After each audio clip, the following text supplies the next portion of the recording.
The Virginia Cable Telecommunications Association and your local cable provider presents Cable Reports.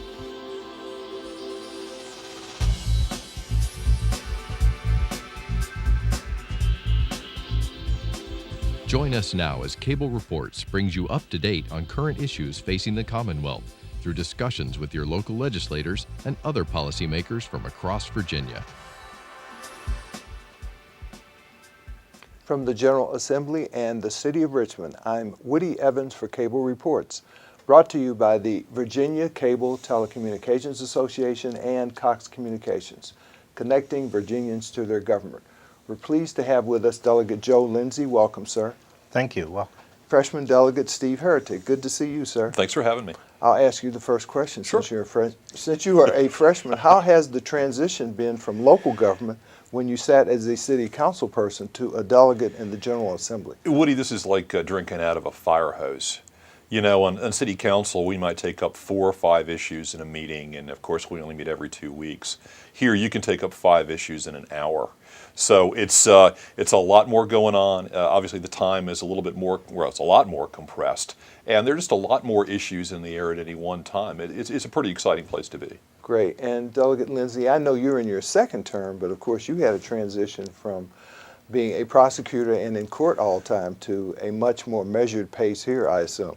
well, you know, as Steve says, when you're talking about 3,000 bills in the span of 45 to 60 days, that just says a whole lot about how quickly you've got to hit the ground running. You've got to rely on resources who can educate you on a lot of different issues. So tell us about your committee assignments. I know you sit on appropriations, which is a big-time job because you deal with the budget, but there are other committees you have as well. Sure, I'm on the Appropriations Committee, which is the money committee in terms of allocation of the budgetary resources. I'm on Privileges and Election, which deals a lot with issues as it relates to, election laws or redistricting and things of that ilk. And one of my favorite committees is the education. Well, actually, appropriations is my favorite committee.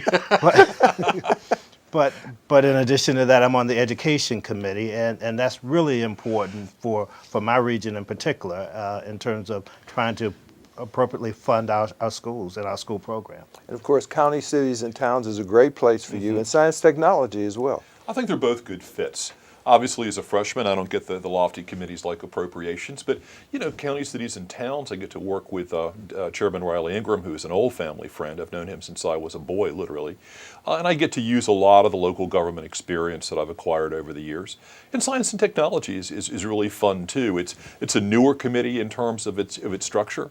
But, I do sort of a sideline in healthcare policy, and actually there's a lot of overlap. So both are kind of fun places to be.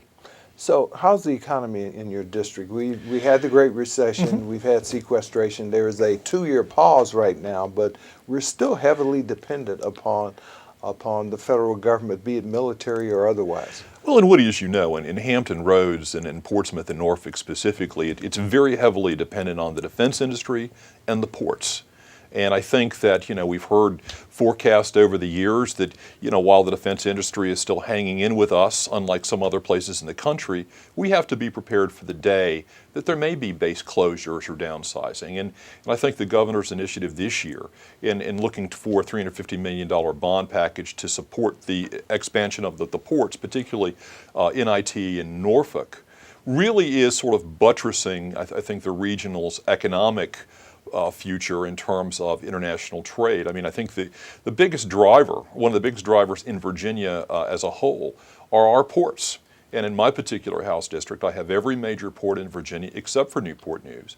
And it's really interesting to see that the recent William and Mary study that you're familiar with, almost 1 in 8 jobs in the entire Commonwealth are dependent either directly or indirectly on our port trade. So I think that's the type of business, that's the type of industry that we really need to support.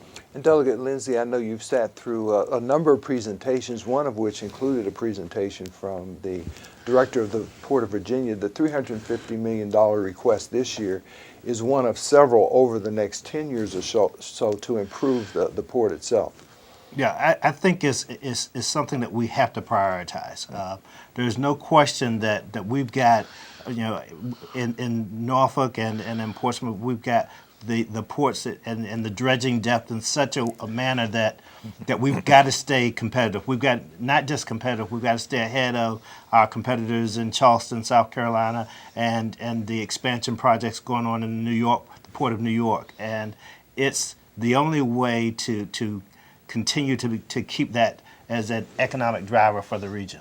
And so what impact has the widening of the Panama Canal had on the ports and the necessity to upgrade its facilities? Well, with the widening of the Panama Canal, you've got the super carriers coming through now, and we've got to stay competitive from a standpoint of the depth of our dredging and also making sure that our highways in terms of bridges are such that they'll accommodate the super carriers of tomorrow. And to what extent is rail important in that regard as well? Well, let's face it. I mean, Hampton Roads is a cul-de-sac, and our roadway connections have to go west to either through Richmond through 64 or down to Emporia on Route 58 or 460.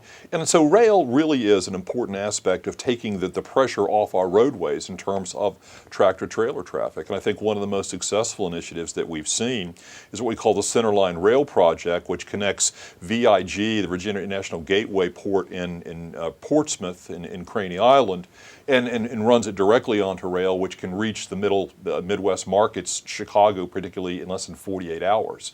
So, I mean, if you look at the trains, it takes an enormous, like several thousand tractor trailers a day off of our highways, which helps, again, reduce traffic congestion in Hampton Roads.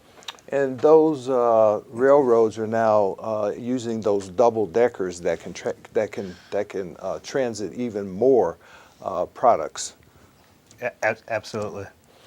Talk to us about the bridges and tunnels and the challenges they present in the Hampton Roads area. Well, on appropriations, we try to rate projects throughout the Commonwealth for the small pie that we have in terms of funds that are available. And right now, the real challenge in Southampton Roads is that there's no question that there needs to be a third crossing. There's no question that there needs to be a widening of some of the highways, because right now we've got bottleneck when you go from Williamsburg down to the Southampton Roads region. So the hard question is, how do we finance it? Do we finance it, on the backs of our children and our grandchildren? Do we look at tolls, which no one seems to have an appetite for tolling right now? Do we look at a rise in the gas tax or a 1 cent increase in the sales tax? All of these things are being bantered about. I think that what's going to wind up happening, and some of what we're talking about, is that there seems to be a move afoot to try to go more towards municipal projects where you are having city interests put together. Chesapeake, Norfolk, Portsmouth, because that seems to be the way we've got to go in terms of just looking at the needs of one municipality. We've got to look at the needs of the region. That's a good segue into Go Virginia. Absolutely right. I mean, the Go Virginia initiative is intended to bring localities together, to work together for common economic development. I think it's a wonderful project, and as Joe mentioned, it requires, in order for localities to qualify for some of the funding that goes with it, it requires localities to work together. And I think that's been one of the big challenges in Hampton Roads is each locality sees itself as an individual rather than as a collective whole. And I think once Hampton Roads realizes that together we can be economically viable in the same way that Charlotte was a few years ago, we get our act together that way, we can become a significant economic driver in the region. I'm talking about the Middle Atlantic states. Mm-hmm. The trouble is, I think that each of our localities sees itself as a competitor with every other. So that, we instead of helping each other, sometimes I think we're trying to pull away resources from each other. And Go Virginia gives us a different way to look at that particular way of thinking and asks us to revise it. I think it's a positive project. So I take it you've seen the same kind of competitive spirit, which has its negative aspects versus the need to cooperate in your district as well. It's almost as if everyone says, my city should be the star, but we want you all together as our co-stars, and we've got to get away from that mentality. Right. So it's almost like the need to cooperate here, if you will. You can't get everything you want, and to the extent you cooperate together, you can get more things accomplished. And everything seems to be going in that direction. The more wiser members of the House, when you look at how they get things done, they get things done by understanding that you've got to bridge coalitions. You know, you can't just come in and pop off and say, I'm going to get it done because of my oratory skills. It's got to be more of a cohesive plan from bottom to top. And this bottom to top, actually, I believe this concept was brought to the General Assembly by private enterprise. It was indeed, and I think one of the nice things is, Governor McAuliffe's, business background, entrepreneurial background was a natural fit for the private enterprise interest that really brought the concept to the table. I mean, they've helped catalyze the entire project. I think it's coming up for a vote. Joe, I think part of it's up today, as a matter of fact, in the House on third reading. So, it is a private, I guess the ideas behind it are private. But it's playing out in a public context, and I really think it properly done can really help Hampton Roads. And of course, this issue of tolling that we've mentioned briefly is not only a matter of concern in your two districts, but also Northern Virginia. There's a big dispute about tolling on I-66 now. Yeah. Well, I think that Northern Virginia has really learned a lot of the hard lessons that we in Hampton Roads have to live with in terms of the economic impact of tolling. I think, for a long time, the state kind of looked at transportation projects as problems of individual regions, and I think that's one of the reasons why Hampton Roads at Portsmouth and Norfolk specifically got stuck with the toll projects that we did on the downtown and midtown tunnels. I think now Northern Virginia is paying attention to our experience, and they're doing everything that they can to avoid tolling, for example, on I-66. The problem that, I keep trying to reiterate is that, no matter what happens in Northern Virginia, we're stuck with these tolls for the next 55 years. And I'll tell you, Woody, when the tolls project was first announced, I was having dinner with my family. My son was 14 years old, and I was trying to explain to him how long the tolls were going to be on the tunnels. And, kids of that age don't understand time perhaps the way we do. And finally I looked at him, I said, son, imagine this. Your grandchildren will be paying tolls on those tunnels. I said, you will be almost 74 years old before those tolls are paid off. And he's looking at me like I'm crazy. And I think that the problem we have, Woody, and I don't know what Joe would say about this, but I think that the toll deal is probably the worst transportation deal in the history of the Commonwealth. Because, it really skews the playing field in favor of Elizabeth River crossings. I don't blame them for carving out the deal that they did. But I can tell you the way that the Commonwealth negotiated that deal, it really makes me wonder who was in control of that. And I think that part of our job going forward is to find ways to try to reduce the tolls, to mitigate the effect that tolls are having on our region. And that's obviously one of the primary goals I have in my legislative agenda. Still a sore point with your constituents as well? Well, absolutely. We're talking about a constituent base that's already economically challenged, and then you add to that this burden of tolling and the excess rates of tolls. The problem is that it doesn't impact everyone equally. It has a disparate it's a disparate problem for those who are the lesser economic strata, many of whom are my constituents. And of course, you mentioned some legislation you have in terms of toll mitigation. Right. Talk to us in a little bit more detail about that. Well, one of the big problems we're seeing are, people who don't have easy passes, who come in from maybe out of region or out of town, have no real reason to have an easy pass. They go through a tunnel because they have to. Really the only way from Norfolk to Portsmouth is through the downtown or midtown tunnel, so they're pretty much forced to use one of those tolled facilities. They get through it, they have no place to pay a toll, and the next thing you know, they're getting a bill in the mail for, many times, multiple times, the base amount of the toll. And I can tell you, especially for a region that is dependent upon tourism and transit military as we are, let that happen 2 or 3 times. You bring your family to Norfolk or Portsmouth after a day at the beach. You have some, go to a restaurant, go to a museum, and then you get a toll bill that's, $25. You're not coming back. So I think the indirect effect of tolling, not just on our populations, our constituents, I think on our ability to pursue tourism and, in the military, I think it's really going to hurt us in the long run in ways that nobody really thought about. Now, you've been dealing with some new technologies in terms of legislation that you've introduced. body cameras by law enforcement. Talk to us about what you intend to do with the legislation you have introduced. Well, I'd say that it seems to be a piece of legislation that's time has come. You know, there's no question that everyone wants to make sure that there's accountability on both sides, and body cameras afford that.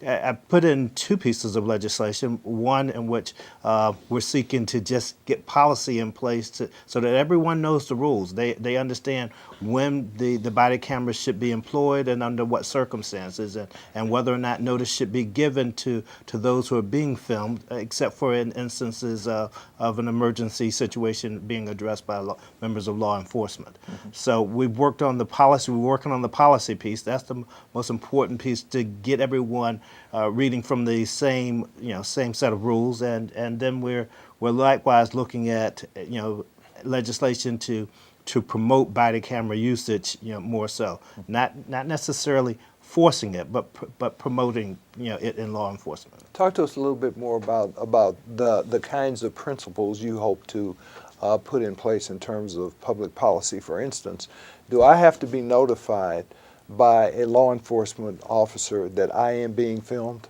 Well, that's one of the pieces that's in the policy piece of legislation, to have the law enforcement officers say when, or set up a circumstance as to when they have to give notice.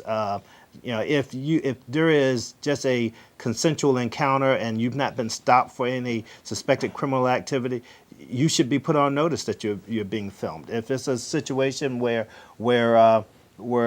police are responding to a robbery or home invasion, something of that sort, certainly there's not the opportunity because of the exigency of the circumstance. So that's what we're trying to nail down. What about privacy concerns? If law enforcement's in my home, do I have the right to ask them not to film? Still, it's going to be more so about what has moved them to come to your home. Okay. Is it about an emergency call? Is it about just simply someone saying loud noise?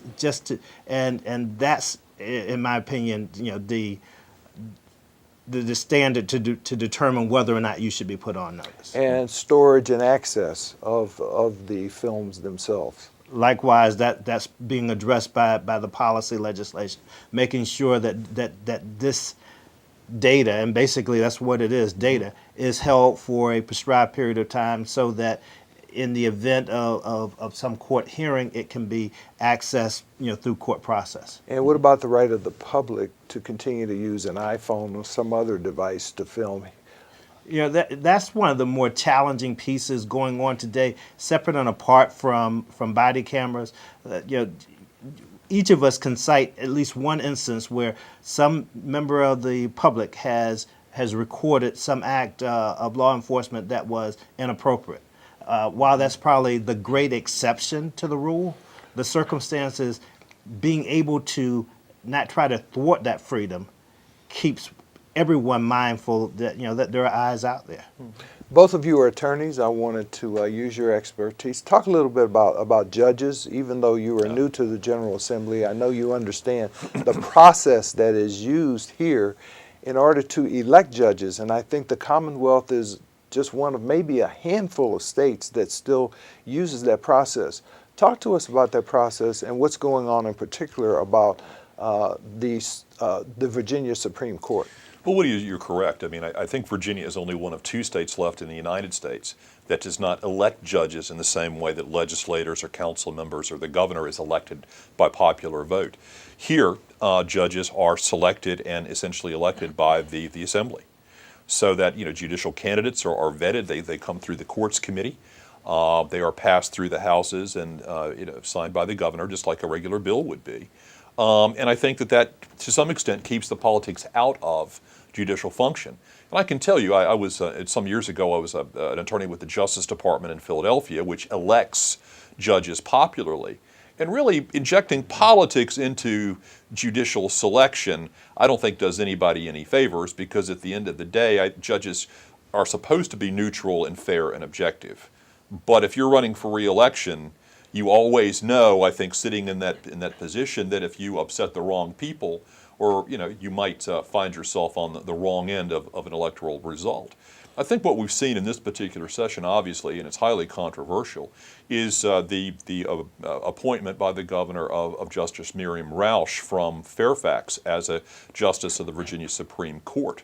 And Joe could speak to this perhaps a little better than I, but obviously there seems to be a significant amount of controversy about the way in which that selection was made. The Republicans would argue that the governor did not go through the necessary channels and obtain the necessary permission from senior members of the Republican Party for that appointment. And obviously now they are trying to substitute Judge Alston from the Virginia Court of Appeals as their candidate for the Virginia Supreme Court, unseating Justice Roush, who has been in the job for about, well, not quite a year, I think. But it would be the first time, I think, since about 1900 that a sitting justice of the Supreme Court has been removed, and obviously she's done nothing wrong. I think she served both on the Circuit Court and on the Supreme Court with great distinction. I mean, she is a judge who truly belongs on the Supreme Court of Virginia, but I think she's unfortunately getting caught up in some politics. A tempest in a teapot or a big issue? Well, it depends on who you talk to. It's absolutely, in my opinion, if I was gonna categorize it as a tempest in a teapot, I would say the offense that's been taken to the process by which she became a justice perhaps is a tempest in a teapot. But what's happening on the grand scale in terms of efforts to remove her, that to me is a big issue because when we polarize this to such a degree and we politicalize it to such a degree, what happens is that it's not just an impact on this particular candidate. It's an impact on any justice that would ever consider serving going forward. Because then it's, well, did you offend the speaker? Did you offend the president pro tem? Is it a situation where you perhaps voted in a Republican primary when you were 18 or 19? Did you vote in a Democratic primary? And what's being lost in this whole process is what is the candidate's measure of competence? How have they acquitted themselves in the job that they've done, either as a district court judge, a circuit court judge, a court of appeals judge. And in this instance, when the discussion, speaking about Justice Roush, is had, no one has ever come and said that there was anything about her career as a judge that lacked a basis for her being on the Supreme Court. How does it make you feel as a lawyer electing judges who you may appear before, for example? Is there a conflict there? I don't think so. I think that Joe and I as attorneys tend to be somewhat better judges, forgive the pun, of the way judges function than members of the public. I've seen it happen in past sessions of the Assembly where you have lay members sitting in the back of courtrooms and they may not completely understand the process or how judges really have to work, and there's been some controversy that's resulted. I think we have probably seen from our years of experience, judges who really belong on the bench and occasionally some who really don't. I think overall the Assembly's done a really good job of picking truly top candidates for judicial office. And as we've seen over the past few years, some are deselected after their performance simply doesn't measure up. Now, if you had your druthers, would you go to a different way of choosing judges? For example, a number of states have what they call merit selection. Well, I like the ideal of merit selection, but then the problem is in the composition of the committees that are doing the merit selection. This, at least, is a process whereby every delegate and every senator is elected through popular election from their constituent base. So all of us have an accountability to our constituents in terms of the justices that we promote. And in the age where everything that you do is known in social media or news outlets, almost instantly, there's an accountability that we all have for the votes that we take. And I'd like to believe that is the safe measure in terms of how we promote people to the bench. We talked a little bit about body cameras in terms of law enforcement, but There are a lot of new technologies that are being addressed here in the General Assembly. Last year when you weren't here, there was Uber and Lyft. We have drones, for example, now, and Airbnb. Talk to us about the balancing that has to go forward in order to adequately address the issues around those new technologies. Well, I think, legislation is always playing catch up to some extent with technology because, I think we have to understand first what issues, what implications things like drones have for us. I know that earlier this year, the Attorney General's office appointed a study commission to really look at this. Because obviously you're combining all kinds of privacy issues with your or my ability to own and operate a drone versus public safety. In other words, flying a drone into public airspace around an airport, for example. You've heard a lot of reports where drones have interfered with commercial aviation. We have privacy issues. I mean, my ability to fly a drone into your backyard and take pictures of you by the pool. It really does raise a lot of very thorny issues that no one conceived of prior to, the development of technology. Like I said, I think we're constantly playing catch up on these types of things. Airbnb is another example of that, I take it. And there is just so much, that we didn't anticipate in terms of, even the taxing authority for, you've got a situation where you basically have businesses that are not taxed, and so that's a loss of income to municipalities.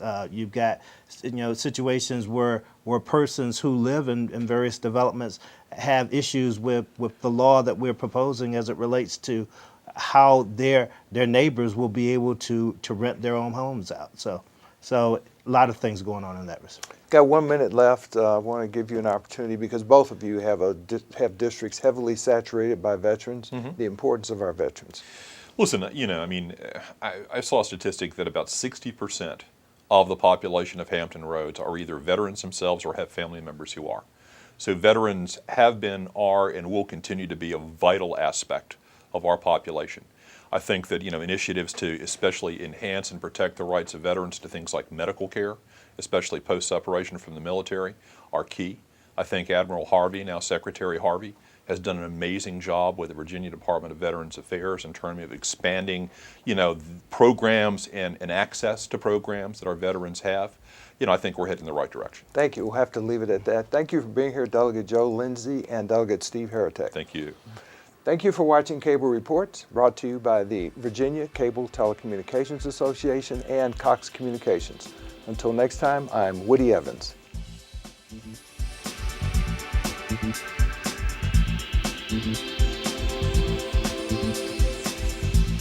Mm-hmm.